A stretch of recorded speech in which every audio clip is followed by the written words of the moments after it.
Muy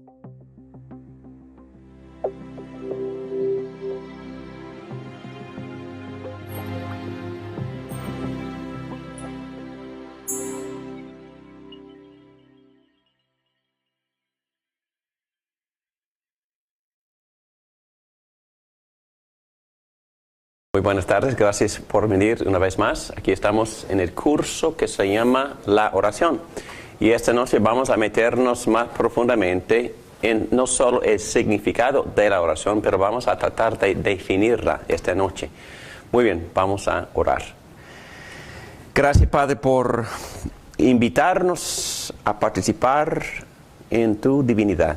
Entendemos que tú eres divino, tú eres Dios santo, también trascendente, lejos y a la vez nos has acercado y moras dentro de nosotros por fe en Cristo. Gracias por este tema que estamos estudiando, el tema de la oración, comunicación contigo, conversación contigo. Te confesamos que en verdad sabemos muy poco de este tema y lo practicamos menos. Te pido que nos perdones, pero mejor que tú estés trabajando en nosotros esta noche para no solo educarnos acerca de este tema, pero para estimularnos, para poder profundizarnos más en esta relación íntima contigo por medio de la oración.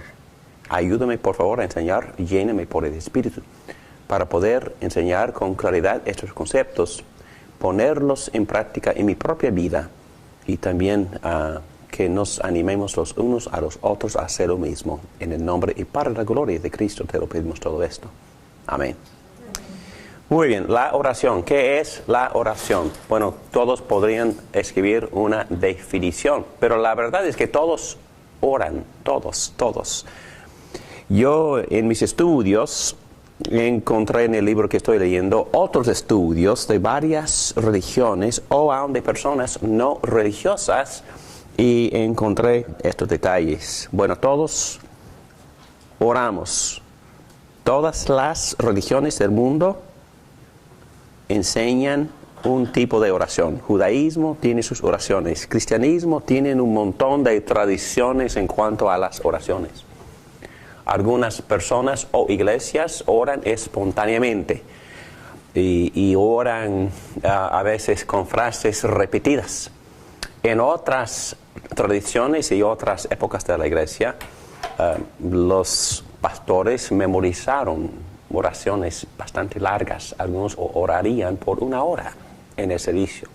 Yo he estado presente en un servicio donde un hombre, un anciano, que había memorizado mucho en su vida, él recitó casi toda la confesión de fe Westminster en una oración, capítulo por capítulo, alabando a Dios por todo el contenido teológico de esos capítulos. Y no critico eso tampoco, porque hay muchos tipos de oración. Otros oran por puro pensar, otros oran por tranquilizarse nada más y no hablan. Entonces hay muchas clases de oración. Los musulmanes tienen sus rituales de oración. Hinduismo también tienen varios dioses y tienen oraciones dirigiéndose a muchos dioses. Pero también lo interesante es que los no religiosos también oran. Oran mucho. Y yo juego básquetbol los sábados con los muchachos y no sé por qué, pero sí sé por qué, pero están orando constantemente.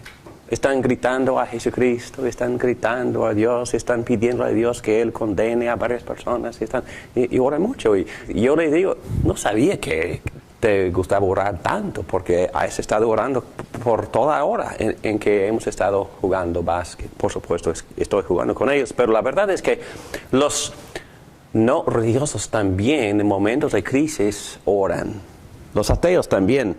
17% de los no religiosos oran muy a menudo. 30% de los ateos dicen que oran de vez en cuando. Vamos a ver por qué. las personas mayores. Las personas mayores dicen que oran más, más y más. ¿Y por qué? Bueno, sabemos por qué, ¿verdad? Porque vienen las pruebas, las enfermedades, la vejez, y viene la puerta, ¿verdad?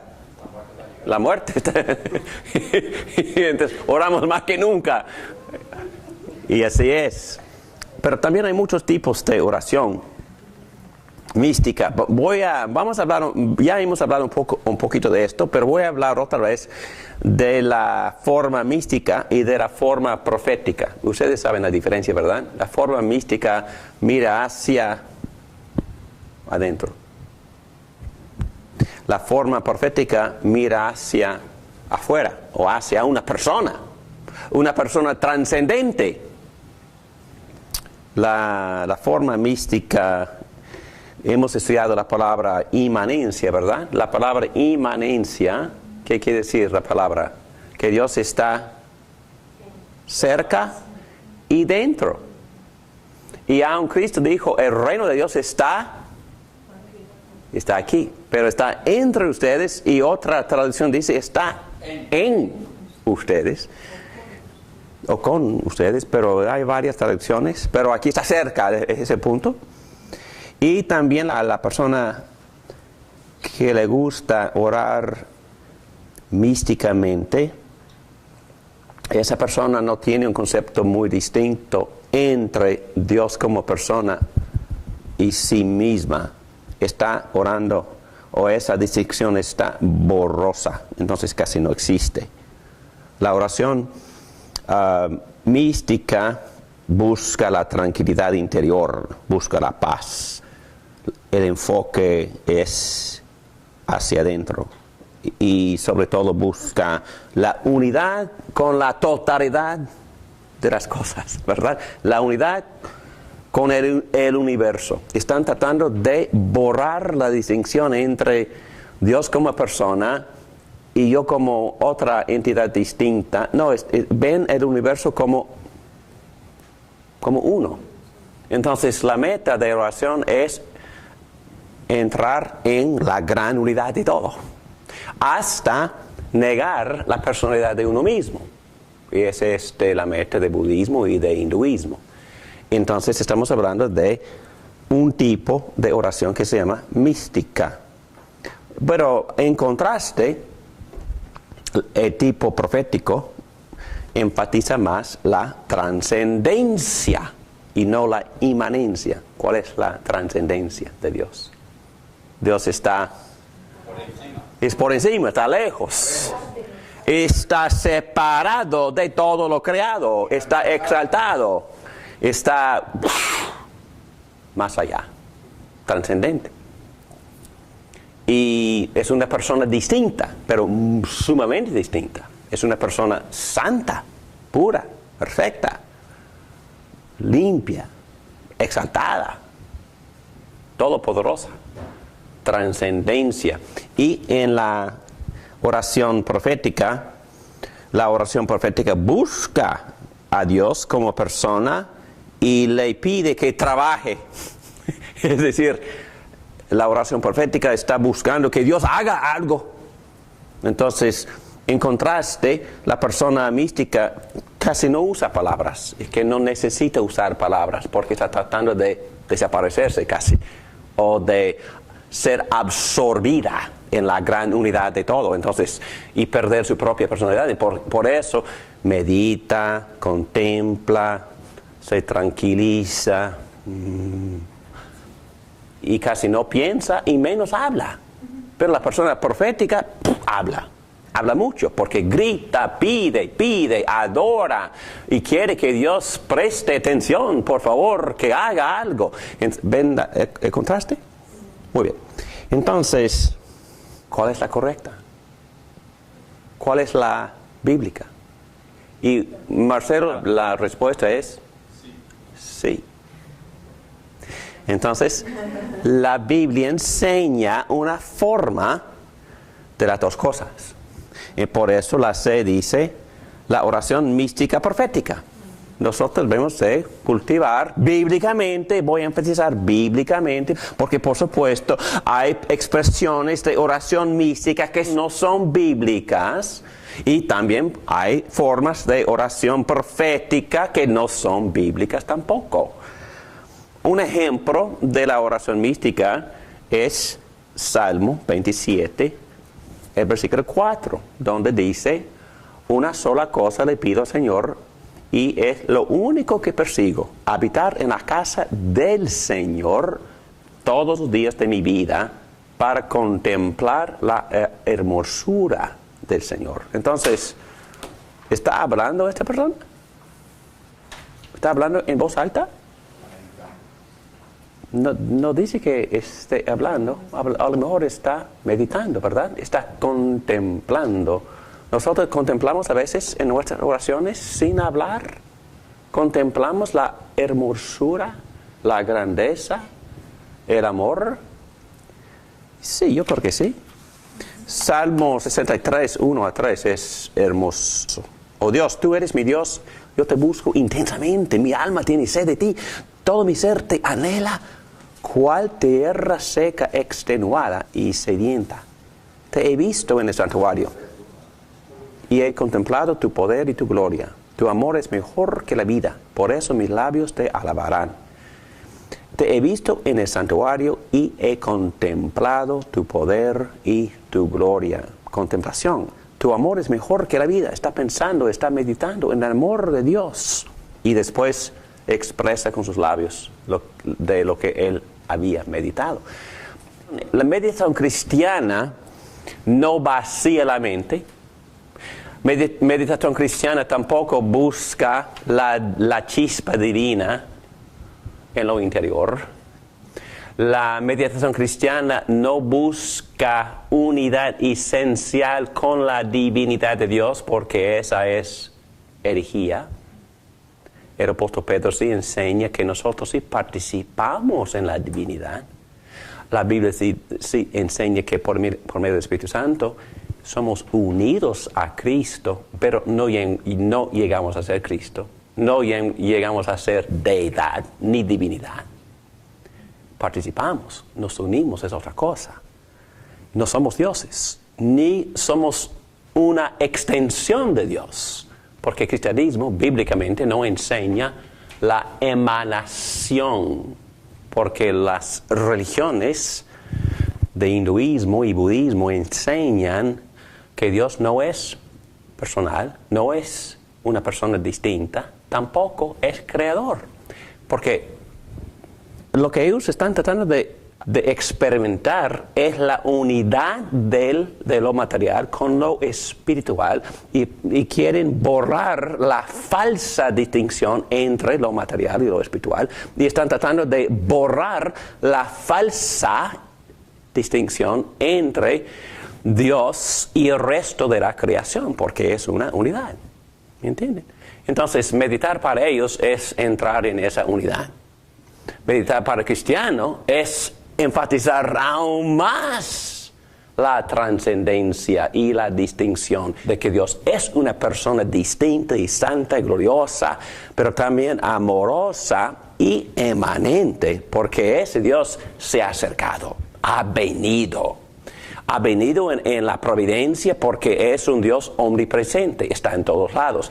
Ha venido específicamente en la persona de Jesucristo para poder revelarse y para ser tocado. Entonces la gente, los discípulos y las demás personas sí tocaban a Jesucristo. Y el Espíritu Santo también viene, el Espíritu de Cristo, para morar, ¿dónde? Dentro de nosotros, pero no para hacernos dioses, ni para que nosotros lleguemos a ser divinos. Esta distinción, a pesar de la unidad con Dios, nunca desaparece. Dios es una persona distinta. Nosotros también somos personas distintas y somos de esencia diferentes y distintas. Cuando nosotros meditamos, estamos meditando en esas verdades. No estamos vaciando la mente, estamos meditando, pero siempre estamos meditando en un Dios que es distinto y diferente a nosotros. Colosenses 1:27 dice, a estos Dios se propuso dar a conocer cuál es la gloriosa riqueza de este misterio entre las naciones, que es Cristo en ustedes. Ahí está la inmanencia, la esperanza de gloria. Pero Salmo 131 también es muy bonito. He calmado y aquietado mis ansias. Soy como un niño recién amamantado en el regazo de su madre. Mi alma es como un niño recién amamantado. Bueno, muy cariñoso, ¿verdad? Muy precioso, muy íntimo, hasta muy místico, ¿no?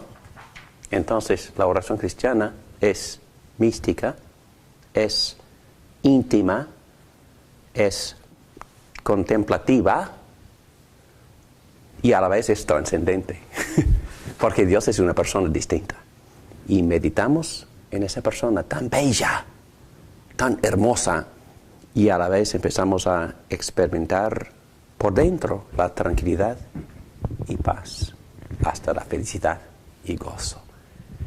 Entonces, el cristianismo enseña un balance entre la oración profética, ayúdame, ayúdame, y la oración mística, me tranquilizo en mi Dios.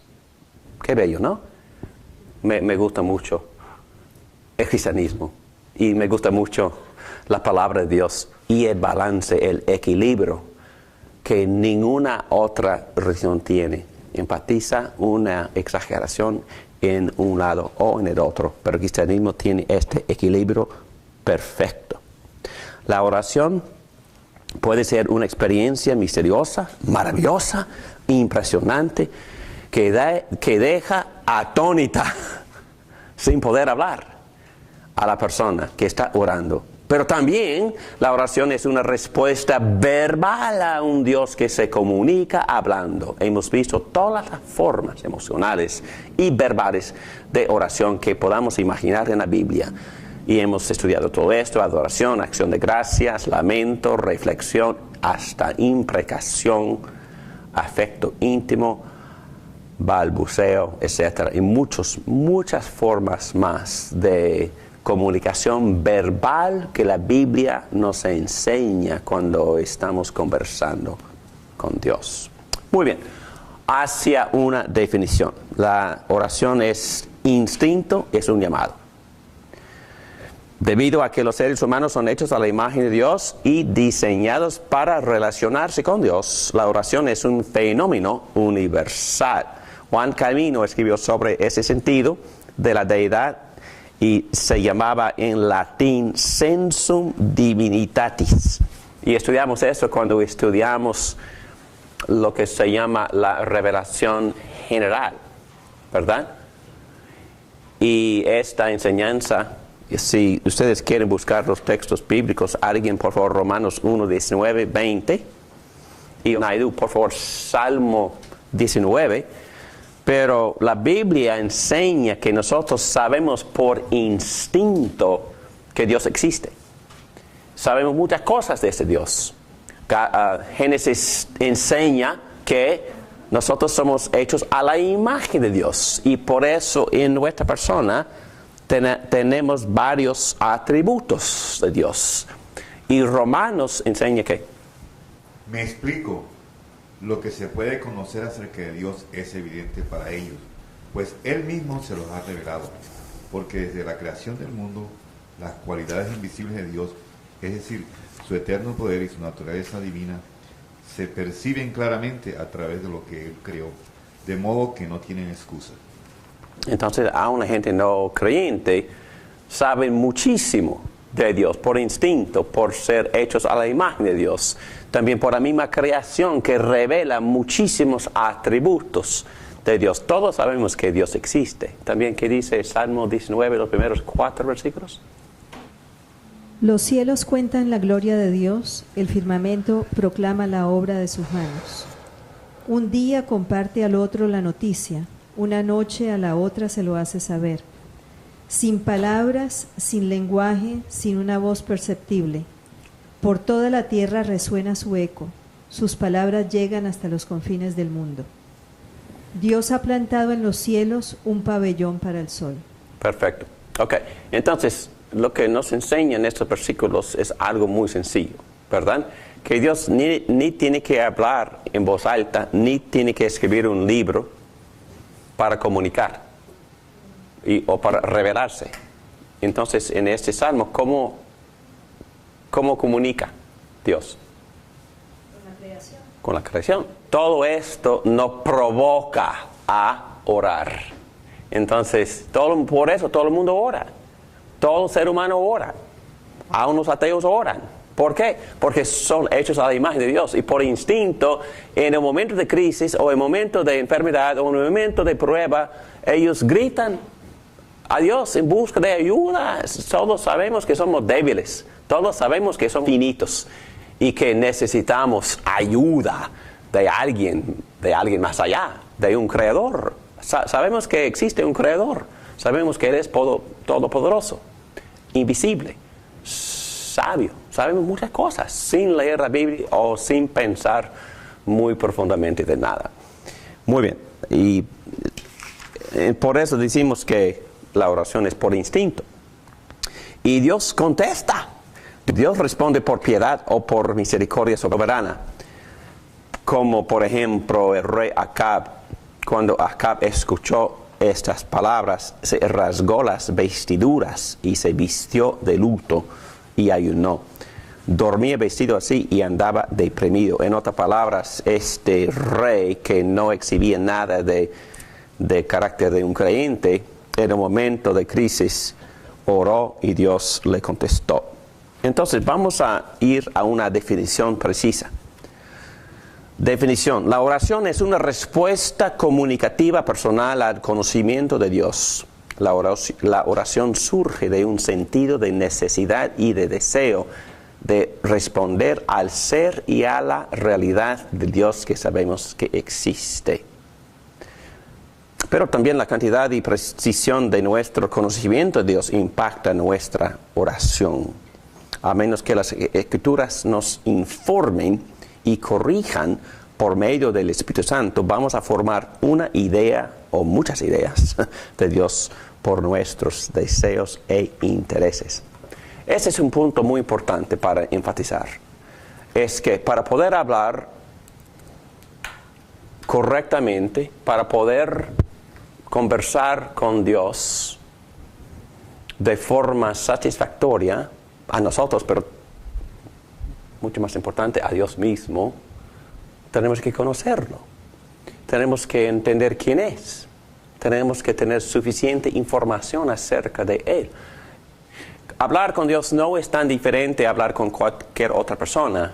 Para que nosotros llevemos a cabo una muy buena y amena conversación, tenemos que conocer a la otra persona. Y obviamente estoy hablando de la necesidad de leer la Biblia para poder conocer a Dios. Y lo mejor que lo conocemos, eso mejora la riqueza de la conversación con Él. Pero más importante es que es necesario pensar de Dios que en verdad existe y no inventar conceptos de un Dios que no existe, porque eso se llama la idolatría. Entonces tenemos que estudiarlo, leer su propia revelación para poder entender quién es, y después de escucharlo le respondemos, pero más adecuadamente y más correctamente. Muy bien, vamos a seguir. Hay mucho más para decir sobre este tema, pero estamos en la página 28 en las notas, pero muy interesantemente Pablo también habla un poco de este concepto cuando dice en Gálatas 4:9, pero ahora que conocen a Dios, o más bien que Dios los conoce a ustedes, qué rico, ¿no? Qué bueno. Que no es solo que nosotros lo conozcamos, sino que Dios también nos conoce. Dios nos conoce y no tiene que estudiarnos, porque la inteligencia y los conocimientos de Dios son infinitos, nos conoce. Pero lo bueno es que conoce mi nombre, conoce mi personalidad, conoce mis atributos y mis características, toda mi historia que Él ha guiado y me ama. Entonces, Él quiere que yo también lo conozca así. Pero para poder conocerlo, tengo que estudiarlo. Tengo que estudiar lo que Él ha dicho de sí mismo. ¿Y dónde lo ha dicho? En la palabra de Dios, que es la revelación de Él. También Pablo dice lo mismo en 1 Corintios 13, cuando dice que ahora vemos de manera indirecta y velada como en un espejo, pero entonces veremos cara a cara. Ahora conozco de manera imperfecta, pero entonces conoceré tal y como soy conocido. Entonces, no es decir que no conozcamos a Dios, pero es imperfecta la visión que tenemos ahora. Pero podemos mejorar esta visión por estudiar, por ser iluminados por el Espíritu Santo. Podemos conocerlo mejor, así como Él, dice, Él nos conoce, como soy conocido. Es la idea, conocerlo a Él, así como Él nos conoce. Dios siempre inicia. Estamos hablando de una conversación con Dios. ¿Y quién inicia? Dios siempre inicia la conversación. Como Naidu ya leyó en Salmo 19, Dios inicia la conversación por crear. Y después creó al hombre, pero el hombre conoce a Dios por ver lo creado. Y él conoce varios atributos de Dios simplemente por observar lo creado y también por sentir a este Dios, especialmente sus leyes, que son escritas ¿dónde? Sí, en la Biblia, pero ni hemos llegado a la Biblia. En nuestro corazón. Dice Pablo que las leyes de Dios son escritas en nuestro corazón. Mejor dicho, en nuestra conciencia. Y por eso sabemos la diferencia entre el bien y el mal. No por leer la Biblia enfatiza, aclara, ilumina, pero ya sabemos la ley. La ley está escrita en el corazón. Y por eso sabemos que Dios es santo y sabemos que no somos santos. Sabiendo que Dios es santo, entendemos que nosotros tenemos un problema con ese Dios santo. Y por eso la conciencia nos aflige. Y a veces no es buena. Porque sabemos que necesitamos ayuda, necesitamos a un mediador para poder llegar a este Dios santo. Y el resto del Evangelio sigue hablando de la intercesión de Jesucristo y de la redención de Jesucristo. También hemos hablado de estos términos. La conversación de Dios es escuchar y responder, escuchando, respondiendo. Dios nos habla específicamente por medio de Jesucristo. ¿Quién es su palabra? Y aún en Juan 1 habla de Cristo como el verbo, como la palabra.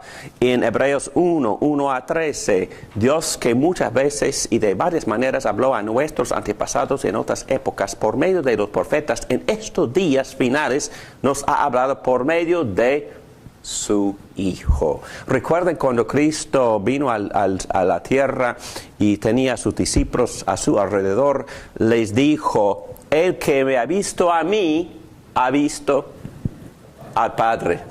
¿Me estás mirando? Estás mirando al Padre. Entonces, aquí está el Padre en la forma de carne, con todos sus atributos, Bueno, limitados a algunos casos, pero ahí está Dios. Cristo puede decir: soy la revelación de Dios. Y este texto dice que el Hijo es el resplandor de la gloria de Dios.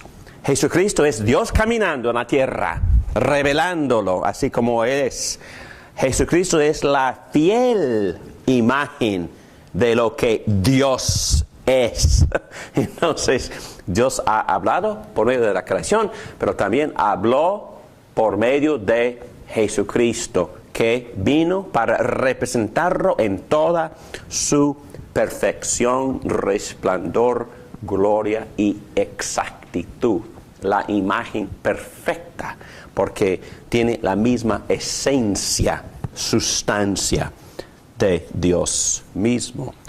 Es por esto que oramos, en el nombre de Jesús. ¿Han pensado así? Terminamos la oración diciendo en el nombre de Jesús. ¿Por qué? Porque Dios se revela por Jesús. Conocemos a Dios por conocer a Jesús. Cuando leemos la Biblia nos revela a Jesús. Es que conocer la Biblia no es conocer a Dios. Conocer la Biblia nos ayuda a conocer a Jesús. Jesús es una persona. La Biblia se hace de papel y tinta. Pero este libro de papel y tinta me revela a Jesucristo. Y Jesucristo me enseña y me muestra quién es Dios. Conocer a Cristo es conocer a Dios mismo, porque Cristo es la revelación y la representación exacta de Dios. También dice así, que mediante Jesús tenemos una conversación íntima por el Espíritu. Efesios 2:18. Pues por medio de Él tenemos acceso al Padre por un mismo Espíritu. Muy bien, voy a tomar algunos 10 minutos, pero para empezar una teología de la oración. Entonces, por favor, que se porten en esto, porque son clases de teología, ¿verdad? Entonces, la teología en este caso nos puede ayudar a entender lo que es la oración y conocer un poco mejor la teología de la oración. Eso también nos puede ayudar en nuestras conversaciones íntimas con Dios mismo. Muy bien, aquí conversar con Dios hablando de la teología de la oración. Dios es personal. Dios es una persona. Pero también Dios es una persona trino, como una comunidad. Dios ha hablado desde la eternidad, pero ¿con quién ha estado hablando? Bueno, obviamente los que conocen la teología de la Trinidad entienden que Dios Padre ha estado hablando con el Hijo con el Padre, han estado hablando eternamente con el Espíritu Santo. Las palabras de Dios, según Mateo 24, dicho de Jesucristo, las palabras de Dios son eternas. Las palabras de Dios son palabras de acción. ¿Qué produjo Dios por hablar? El mundo, el universo. ¿Qué más produce Dios por hablar? También produce la nueva creación por hablar. ¿Okay? Cuando Dios habla, cuando se predica la palabra, y el Espíritu Santo toma la palabra, Dios también crea vida en personas muertas. Dice los apóstoles en todos lados. Entonces, Dios crea por hablar, Dios recrea por hablar. Es decir, cuando Dios habla y su palabra toca y abre el corazón y resucita a esa persona de la muerte de sus pecados, eso se llama regeneración, eso se llama nuevo nacimiento, nacer de nuevo. Dios crea y recrea por hablar. Pregunta. Dios también trae destrucción al mundo cuando se necesita. ¿Por hablar? Bueno. Yo digo que sí. Claro que sí. Es decir, buen punto teológico. Porque la palabra de Dios es fuerte, es poderoso. Cuando decimos la palabra de Dios, estamos hablando de Dios mismo. La palabra de Dios es palabra de acción. Cuando Dios habla es la misma cosa, Dios está actuando. Cuando Dios dice que sea luz, no está diciendo, voy a fabricar luz, déjeme ver. No, por decirlo aparece luz. Cuando Dios dice que sean animales, por el dicho de abrir la boca y por el aliento pasar por las cuerdas, estoy hablando en términos humanos, los animales aparecen. Entonces, cuando Dios habla, Dios está actuando. La palabra de Dios es acción de Dios. Cuando Dios habla, el universo aparece.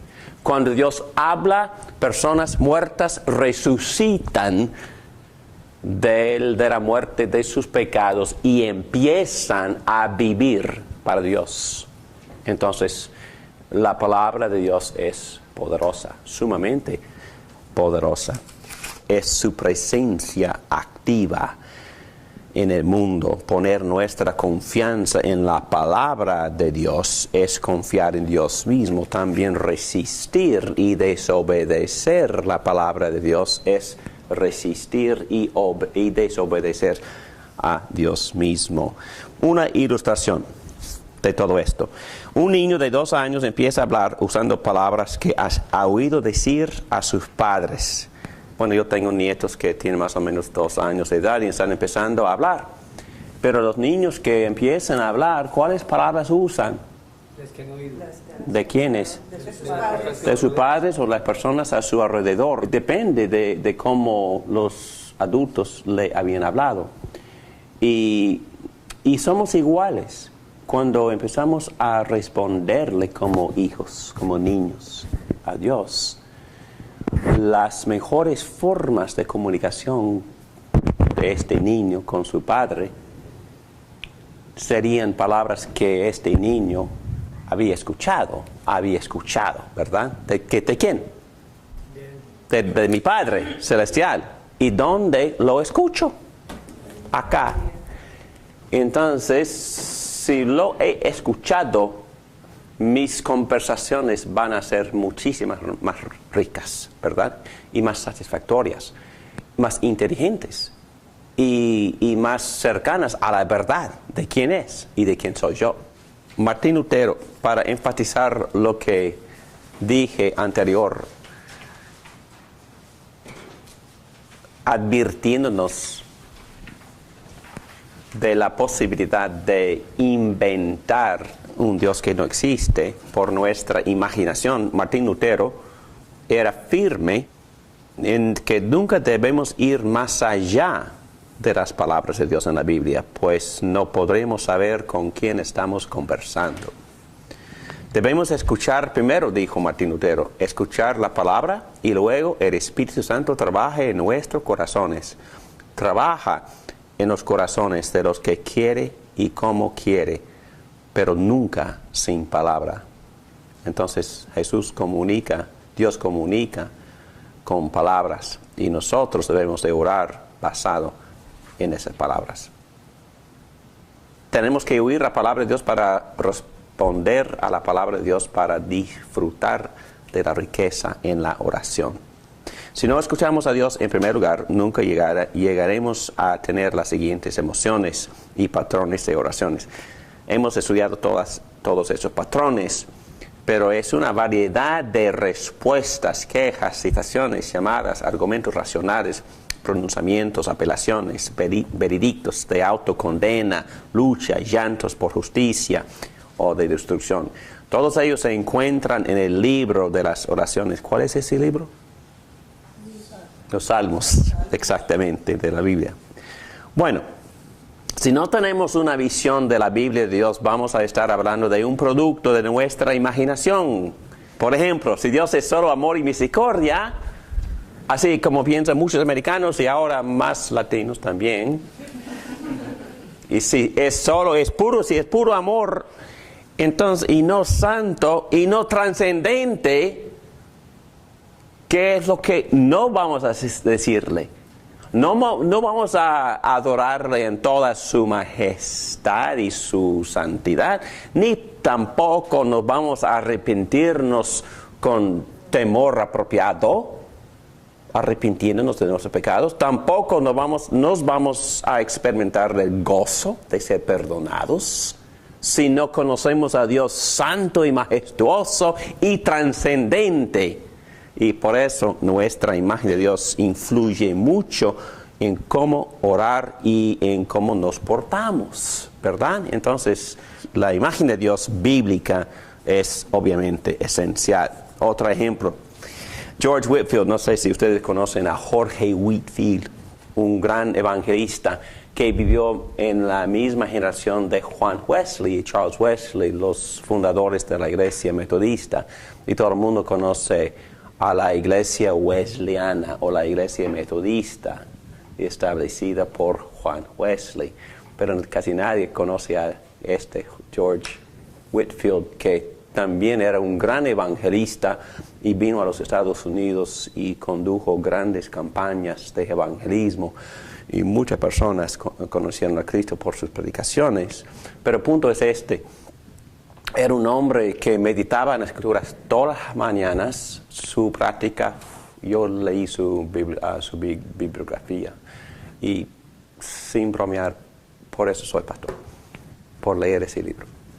Dios me llamó cuando estaba leyendo ese libro. Yo quería predicar así como él predicaba. Yo quería estudiar la Biblia así como él la estudiaba. Él meditaba en su testamento en griego por 4 horas cada mañana y él predicaba todos los días. Entonces era un hombre de Dios. Yo empiezo ahí. Y Dios le dio a él y su esposa un niño. Y por supuesto, como padres, estaban muy orgullosos de su niño, su hijo. Y hasta que él soñaba de que su hijo iba a ser un gran pastor, un gran predicador. Y él recibió esa impresión del Espíritu Santo de que su hijo iba a ser un gran predicador. Y empezó a decírselo en sus sermones, proféticamente hablando. Y se le murió su hijo. Y entonces él dijo, después de eso, con mucha humildad y arrepentimiento, de nunca ir más allá con palabras de confianza que no se encuentren en la Biblia. Entonces, si vamos a ser guiados por Dios, las impresiones son fantásticas, pero tenemos que tener cuidado de tratar a las impresiones como palabra absoluta de Dios. Porque existe una sola palabra absoluta. ¿Dónde? Acá. Entonces no estoy diciendo que no seamos guiados por el Espíritu Santo. No. Estoy diciendo que no seamos guiados por el Espíritu Santo en desconformidad a lo que el Espíritu Santo ya nos ha dado. Entonces el Espíritu Santo ha venido para guiarnos en toda verdad y entonces para iluminarnos la palabra de Dios. Los miembros de la Trinidad se adoran, se deleitan y se glorifican entre sí debido a su constante experiencia del amor perfecto. Dios en la comunidad de la Trinidad es profundamente e infinitamente feliz y está lleno de alegría. Este Dios que conoce el amor y el gozo perfectos no necesitaba crear para recibir amor. Él creó para compartir amor. ¿Entienden ese concepto? Este concepto es fundamental. No se puede decir que Dios es amor si Dios no siempre ha sido amor. Y Dios es amor eternamente hablando. Pero ¿con quién estaba amando? Su Hijo y al Espíritu Santo. Exacto. El Padre al Hijo al Espíritu, Espíritu al Hijo al Padre. Tenían una comunidad de armonía, de perfección, de unidad y de amor y cariño. Y siempre expresaban ese amor por glorificarse, por buscar los intereses y por deleitar en el otro. Y así como nosotros estamos tratando de aprender a hacer aquí, en esta comunidad. Por eso, que venga tu reino aquí en la tierra, que hagan las cosas aquí, que se hacen allá. Le pedimos eso constantemente, ¿verdad? Entonces estamos pidiéndole que venga la comunidad de la Trinidad. Porque en la Trinidad se sujetan, se aman, se glorifican y cada quien busca deleitarse y busca los intereses del otro. Muy bien. Como escribió Agustín en su gran obra sobre la Trinidad, nuestra capacidad de amar a otras personas es solo una imagen del amor que existe entre los miembros de la Trinidad. Me gusta mucho ese concepto. Precisamente por eso Dios nos creó, para que nosotros reflejáramos este amor en nuestras relaciones. Podemos ver por qué un Dios trino nos llamaría para conversar con Él, para conocerlo y relacionarnos con Él. es porque quiere compartir la alegría que Él tiene. La oración es nuestra manera de entrar en la felicidad de Dios mismo. Ok, termino con ese concepto. Pero ojalá que ya podamos ver la belleza de la oración. Porque la razón principal por la cual Dios quiere que oremos es para que nosotros entendamos y participemos en la alegría y gozo de su comunidad de amor. Muy interesante, ¿no? Oremos. Padre, gracias por enseñarnos en esta noche un poco más acerca de la oración. Y ahora, mientras ponemos en práctica esta respuesta a tu revelación de ti mismo, enséñanos y ayúdanos por el Espíritu Santo a orar.